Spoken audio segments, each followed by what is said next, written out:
आइए मैं उस कवि को आमंत्रित करता हूं जिनका नाम आशीष अनल है। मैंने बताया देश के 3 श्रेष्ठ अगर वीर रस के कवि मानूं तो उसमें से एक नाम मेरे भाई आशीष का आता है। वो उम्र में मेरे से 1-2 वर्ष छोटे हैं जब पता चला, लेकिन कविताओं में और मंच या उनका जो समय है वो मुझसे बहुत ज्यादा है। मैं बैठो भाई, कहाँ जा रहे हो यार? आ जाओ आ जाओ। अरे मैं 1.5 घंटा तो रोक रखा है। हाँ आ जाओ आ जाओ। हरियाणा का आदमी हाँ ऐसे ही करता है। हरियाणा ये बहन जी कहाँ जा रही हैं? भाभी आपकी उसमें इतनी बढ़िया कविताएं इन्होंने पढ़ी हैं, ये आप अपना सौभाग्य मानो। भाभी भी सोच रही थी क्या हो गया इनको, घर पे कुछ और होते हैं, मंच पे कुछ हो रहे हैं। लेकिन ये सब ताली बजा दो एक बार भाभी खातर भी। राजरानी जी आई हैं। हाँ अच्छा, अपनी बड़ाई अपने आप कर ली, हंस जैसा सुंदर नहीं। ये ऐसी कविता लिखनी चाहिए, अपनी बड़ाई अपने आप करो, कोई करे ना करे। और हरियाणा की तो बात ही अलग है भाई साहब। ये जो पाकिस्तान निपटाया था ना, आपको नहीं पता, डट जा। जो निपटाया था पाकिस्तान भाई साहब, सच बता रहा हूं मैं। मेरे पास फोन आया वहां के राष्ट्रपति का, बोले अनिल भाई पाकिस्तान को इतना बुरा हाल हो गया, यहाँ पर पुलवामा का हमला हुआ, उसके बाद मोदी जी ने ये कर दिया वो कर दिया। आखिर उन्होंने गए अपने मिलिट्री चीफ के पास, बोले मिलिट्री चीफ से बोले तेरे को ये नहीं पता, आज तक इतने साल हो गए देश आजाद हुए, हमें ये नहीं समझ में आया ये पुलवामा का हमला करा तो ऐसे बहादुर सैनिक कहाँ के थे। उन्होंने मिलिट्री चीफ को बुलाया, मिलिट्री चीफ बोला जी हरियाणा के थे। बोले वो बहादुर सैनिक हरियाणा के थे जिन्होंने हमला करा पुलवामा का, पुलवामा के बाद जो मोदी जी ने हमला करा, सर्जिकल स्ट्राइक करी, बोला हाँ वो हरियाणा के थे। बोले तेरे को कैसे पता चला वो हरियाणा के थे? बोला एक सैनिक दूसरे सैनिक से कह रहा था मार साले का रेपटा। तो ये काम हमारा हरियाणा का आदमी कर सकता और कोई कर ही नहीं सकता। लेकिन हरियाणा की बहुत सारी बातें हैं। हमारे लीलू प्रधान जी भी कहाँ पीछे बैठे हुए, दलाल गल्ला कमेटी के, अभी रिकॉर्ड मतों से जीते हैं। एक बार लीलू भाई खड़े हो, और हमारे कोषाध्यक्ष भी जोरदार तालियां बजाओ।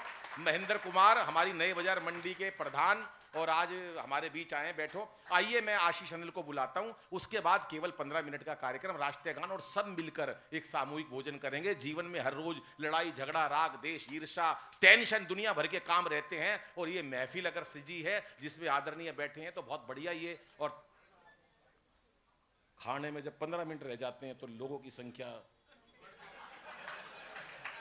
और उससे पहले इतना तगड़ा कोट उन्होंने पहना हुआ जो किसी ने, बस सर नमस्ते, हाँ आपका स्वागत है सर, बस 15 मिनट बाद गोलगप्पे शुरू सर। आइए मैं आशीष भाई को आवाज देता हूं 4 पंक्तियों के साथ कि या तो बच्चलन हवाओं का रुख मोड़ देंगे हम, कि या तो बच्चलन हवाओं का रुख मोड़ देंगे हम, या खुद को वाणी पुत्र कहना छोड़ देंगे हम, और हिचकिचाएंगे जिस दिन हकीकत लिखने से यारो, कागज को फाड़ देंगे कलम तोड़ देंगे हम। आशीष अनल आज की टीम का अंतिम कवि, उसके बाद सम्मान का कार्यक्रम 15 मिनट का। आपकी जोरदार हाथ उठाकर तालियां आशीष अनल। बात है भाई, वाह।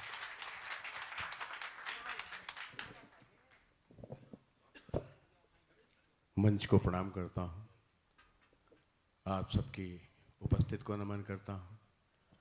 अनिल भाई बहुत समझदार आदमी हैं, मुझे अंत में बुलाया है, उसका कारण है इन्हें पता है आखिरी टाइम पे ब्राह्मण का लड़का ही काम आता है। 4 पंक्तियां सुन लीजिए, 15 मिनट में हमें कवि सम्मेलन को उस जगह तक ले जाना है। 4 पंक्तियां पढ़ता हूं। एक छोटी सी बिटिया बैठी हुई है जैन परिवार की, एक बच्चे की आंसर शीट दिखाता हूं। आदरणीय जगदीश भाई साहब ने बहुत दिनों बाद शायद मुझे सुनेंगे। उस बच्चे को प्रश्न पत्र में एक सवाल मिला, उसे वीरता के 3 पर्यायवाची लिखने थे, 2 उसे आते थे, तीसरा उसे नहीं आता था। उसने जो लिखा मैं सुना। स्वागत दादा। कि प्रश्न था कि वीरता के 3 पर्याय लिखो। कि प्रश्न था कि वीरता के 3 पर्याय लिखो, यूं लगा के बच्चे ने हो अभिज्ञान लिख दिया। वाह वाह।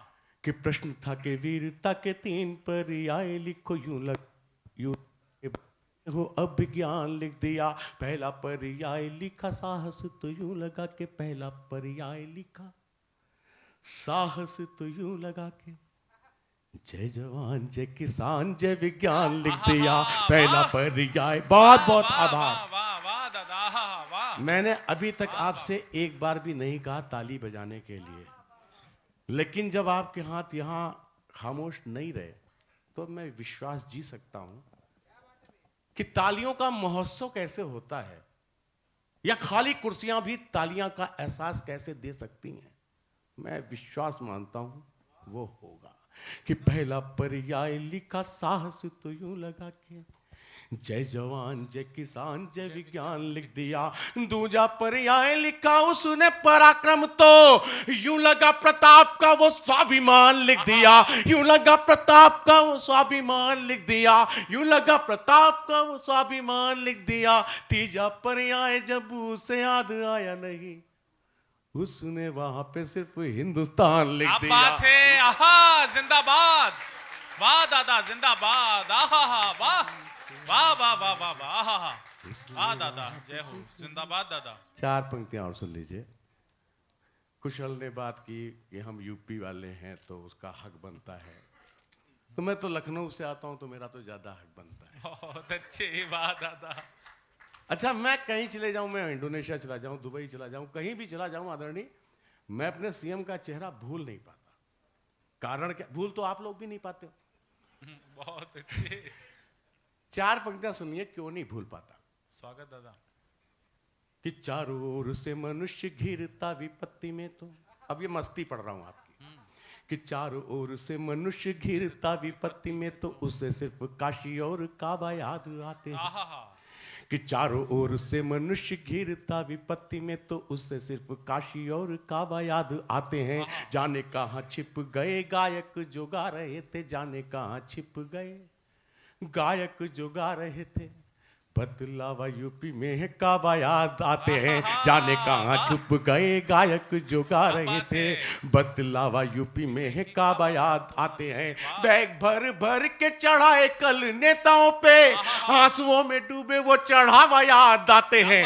आंसुओं में डूबे वो चढ़ावा याद आते हैं। बुलडोजर कहीं पे भी खड़ा हुआ दिख जाए मुझको तुरंत योगी बाबा याद आते हैं। मुझको तुरंत योगी बाबा याद आते हैं। मुझको तुरंत योगी बाबा याद आते हैं।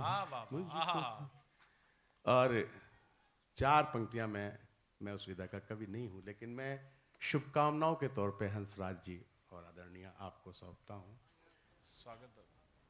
कि प्रेम का सार पा लिया हमने। क्या मैं मधुर पढ़ता है, नहीं वाह, हूँ वीर रस, लेकिन ये श्रृंगार मेरी विधा नहीं है। लेकिन मुझे लगा, मैं एक पारिवारिक एहसास यहाँ देख रहा हूँ, मुझे कुछ नहीं लग रहा ये कवि सम्मेलन है। मैं मान के बैठता हूँ कि हाँ, ये कवि सम्मेलन नहीं, ये एक परिवार है और उस परिवार में एक भाई और भौजाई की वर्षगांठ है, तो मुझे चार पंक्तियां पढ़नी जरूर चाहिए। कि प्रेम का सार पा लिया हमने, मन का अधिकार पा लिया हमने, एक दूजे को पाके ऐसा लगा सारा संसार पा लिया हमने, सारा संसार। बहुत बहुत आभार। आइए मैं एक छोटी सी कविता पढ़ देता हूँ। आदरणीय सुरेश अवस्थी भाई साहब जहाँ पे विषय को छोड़ के गए, मैं बहुत छोटी सी कविता सैनिकों के लिए पढ़ रहा हूँ। 2 या 3 बंद में मेरा मन है मैं उसके सुना देता हूँ। शायद आदरणीय जगदीश भाई साहब ने नहीं सुनी है, तो मेरा मन है मैं 3 बंद सिर्फ उसके सुना देता हूँ। समय की अपनी सीमा है, मैं उस अनुशासन को कतई तोड़ना नहीं चाहता। जी दादा। कि मेरा है प्रणाम उस आन बान को। वाह वाह वाह। 6 पंक्तियां बस, आपने खूब मन से मुझे साथ दिया है। इन्हें सुनने के बाद, 6 पंक्तियां सुनने के बाद अगर आपकी रिदम से ताली बज जाएगी तो मैं दावा करता हूं आपसे मैं कहूंगा तालियां रोक लो, आप रोक नहीं पाओगे। वो आपका आशीष आपको सुनाएगा, मैं वादा करता हूं।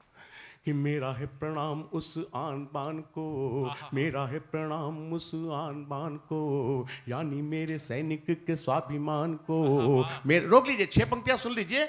7वीं और 8वीं पंक्ति ठक से आपको लगे कि नहीं तालियां बजनी चाहिए तो बजा दीजिएगा। कि मेरा है प्रणाम उस आन बान को, यानी मेरे सैनिक के स्वाभिमान को। ना तो दिन रैन देखे ना ही सुबह शाम, ना तो दिन रैन देखे ना ही सुबह शाम, तन मन कर दिया देश के ही नाम, तन मन कर दिया देश के ही नाम। मौत को भी जो बना के रख दे गुलाम, एक तुकाराम ओमले नहीं होता तो कसाव को जिंदा पकड़ नहीं पाते हम। कि मौत को भी जो बना के रख दे गुलाम, मौत को भी जो बना के रख दे गुलाम, धरती की ऐसी हर वर्दी को सलाम, धरती की ऐसी हर वर्दी को सलाम। बन गए भारती की आंखों का वो नूर, बन गए भारती की आंखों का वो नूर। सैनिक नहीं है ये है देश का गुरूर, सैनिक नहीं है ये है देश का गुरूर, सैनिक नहीं है ये है देश का गुरूर। सैनिक, मैं गंगानगर में कविता पढ़ के उठ रहा, मुझसे किसी ने कहा आशीष भाई सैनिक तो उनके भी लड़ रहे हैं, अगर हमारे सैनिक हमारा गुरूर है तो उनके सैनिक उनका गुरूर नहीं है। अब आपका बेटा, आपका आशीष जो जवाब देना चाहता है, जो दे के आया, मैं अपने आप को बहुत सौभाग्यशाली मानता हूं कि मेरे विधा के सबसे बड़े कवि मेरे बड़े भाई आदरणीय हरिओम पंवार जी ने जब ये कहा कि आशीष मुझे इस चीज का कोफ्त रहेगा कि तुम्हारा ये अंतर मैं लिख पाता, मुझे लगा शायद मां शारदे ने मुझे कुछ अच्छा दे दिया। अंतर दिखाता हूं, क्या अंतर है हमारे सैनिकों में और उनके सैनिकों में, और रोकना, अगर रोक के देख पाना तो अपनी तालियां रोकना कि सैनिक और मन कर जाए तो ऐसे ठोक देना कि कहीं 40 डिग्री पे वो बैठा हो, खड़ा हो, हाथ में बंदूक लिए, आपकी तालियों की गर्माहट उसे एहसास कराए कि हमारा देश हमें प्यार करता है, इस हद तक प्यार करता है कि सैनिक नहीं है ये देश का गुरूर, सैनिक नहीं है ये देश का गुरूर।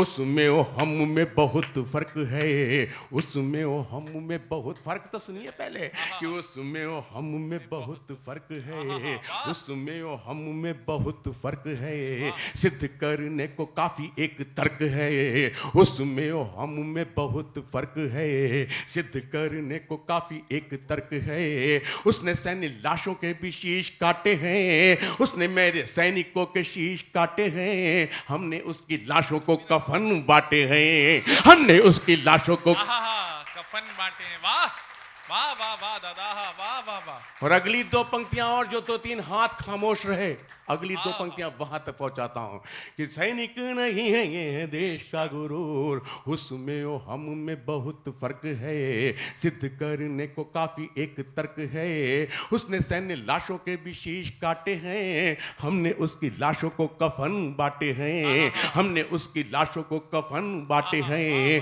क्योंकि यही तो हमारी पहचान है, क्योंकि यही तो हमारी पहचान है, इसीलिए हिंदुस्तान हिंदुस्तान है, इसीलिए हिंदुस्तान हिंदुस्तान है। हमसा मिलेगा नहीं सानी दूर दूर, हमसा मिलेगा नहीं सानी दूर दूर। सैनिक नहीं है ये है देश का गुरूर, सैनिक नहीं है ये है देश। एक सैनिक की याद दिला रहा हूं, नाम नहीं बोल रहा, किसके बारे में बोल रहा हूं, एक शब्द चित्र बना रहा हूं, जैसे जैसे शब्द बढ़ते जाएंगे आपकी आंखों के सामने आपका सैनिक खड़ा हो जाएगा कि सैनिक नहीं है ये देश का गुरूर, भूली नहीं आंखें वो नजारा अब तक, भूली नहीं आंखें वो नजारा अब तक, शेर कैसे लौटा था हमारा हम तक, भूली नहीं आंखें वो नजारा अब तक, शेर कैसे लौटा था हमारा हम तक।